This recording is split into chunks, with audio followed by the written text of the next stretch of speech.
আসসালামু আলাইকুম ব্যারিস্টার হাসান। ওয়ালাইকুম আসসালাম। ইউ যারা সিটিজেন আছে তাদের ছেলে মেয়েদের ডিপেন্ডেন্সি রুলসের উপরে একটি নতুন জাজমেন্ট এসেছে, এই সম্পর্কে যদি আপনি আমাদেরকে বিস্তারিত বলতেন। কোর্ট অফ অ্যাপিল থেকে একটি জাজমেন্ট এসেছে, মূলত অ্যাপিলটি অ্যালাউ হয়েছে এবং এটার যে ইস্যু ছিল সে হচ্ছে ইউ সেটেলমেন্ট স্কিমের যে ডিপেন্ডেন্সি রুলস আছে সেটার উপরে, বিশেষ করে যেসব ছেলেমেয়েরা যারা বাচ্চা বয়সে মূলত তাদের ইউ সিটিজেনদের যে বাবা মা তাদেরকে তারা জয়েন করে এবং পরবর্তীতে যখন তারা 21 অ্যান্ড অ্যাবভ হয়ে যায় এবং যদি তারা আলাদাভাবে বসবাস করে এবং তারা যদি কাজ করে, সেই ক্ষেত্রে তাদের ডিপেন্ডেন্সিটা কী হবে। তো এই ক্ষেত্রে কোর্ট অফ অ্যাপিল যেটা বলেছে যে যারা 21 অ্যান্ড ওভার তাদের যে রাইট অফ রেসিডেন্স মূলত এটা এটা বেস্ট করবে অন ডিপেন্ডেন্সি, যেটা অন দেয়ার ইউ সিটিজেনশিপ প্যারেন্টদের উপরে, এবং এটা তারা লস করবে না তাদের যে ডিপেন্ডেন্সিটা যদি তারা কাজ করে কিংবা তারা যদি নো লঙ্গার ফিনান্সিয়ালি ডিপেন্ডেন্ট না হয় তাদের প্যারেন্টদের উপরে।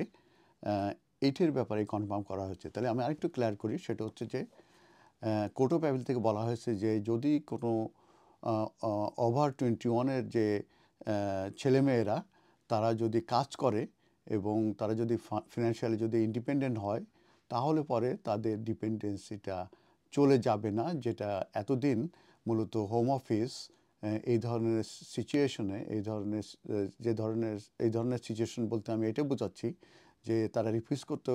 কারণ হচ্ছে যে যদি কোনো ছেলে মেয়ে যদি ওভার 21 হতো এবং তারা যদি বাবা মার সঙ্গে না থাকতো এবং তারা যদি কাজ করতো এবং ফিনান্সিয়াল ডিপেন্ডেন্ট না হতো, তাদের অ্যাপ্লিকেশনগুলো রিফিউজ হতো এবং সেখানে রিফিউজ হয়, সেটাকে মূলত চ্যালেঞ্জ করে এখানে অ্যাপিলের কোর্ট অফ অ্যাপিল বলেছে দ্যাট ওয়াজ রং।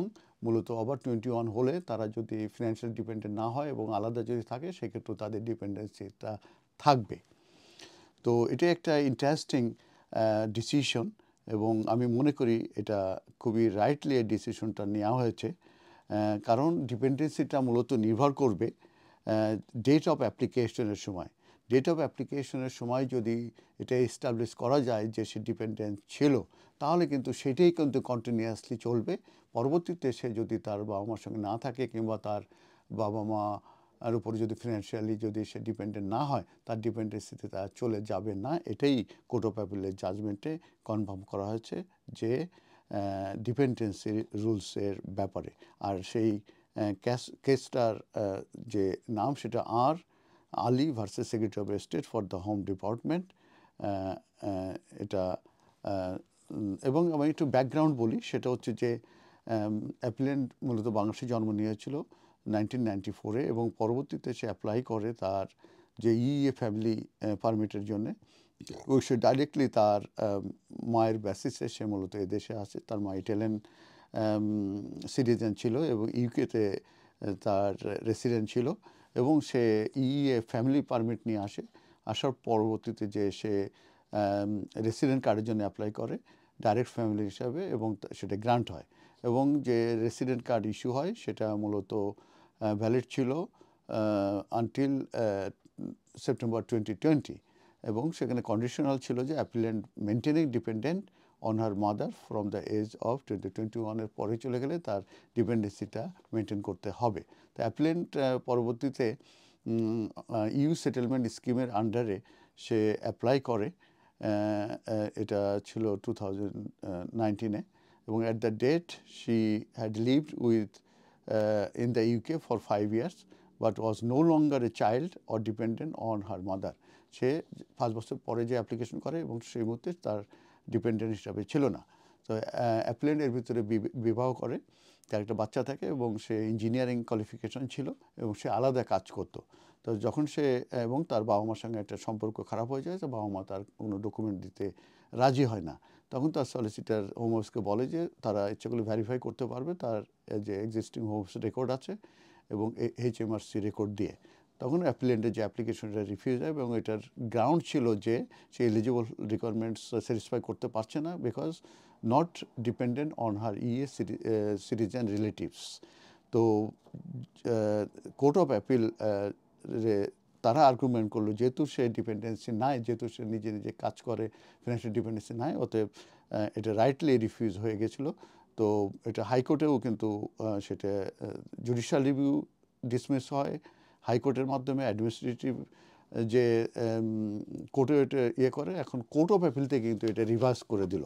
তো কোর্ট অফ অ্যাপিল যেটা বলতে চাচ্ছে যে concept of dependency and the point at which it is assessed and whether and to what extent it is continue or enduring requirement. সেখানে Lord Justice Green বলতে চাচ্ছেন যে এটা including that free movement included the right to work as reflected by the উজ্জ্বল agreement.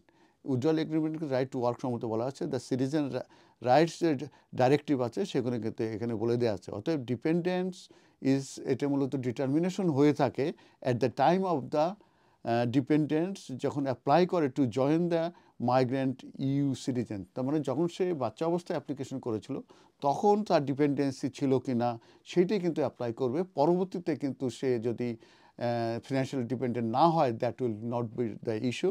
সেই গ্রাউন্ডে কিন্তু অ্যাপিলটা এবং অ্যালাউ হয়েছে। এবং গ্রিন লর্ড জাস্টিস আরও বলেছেন যে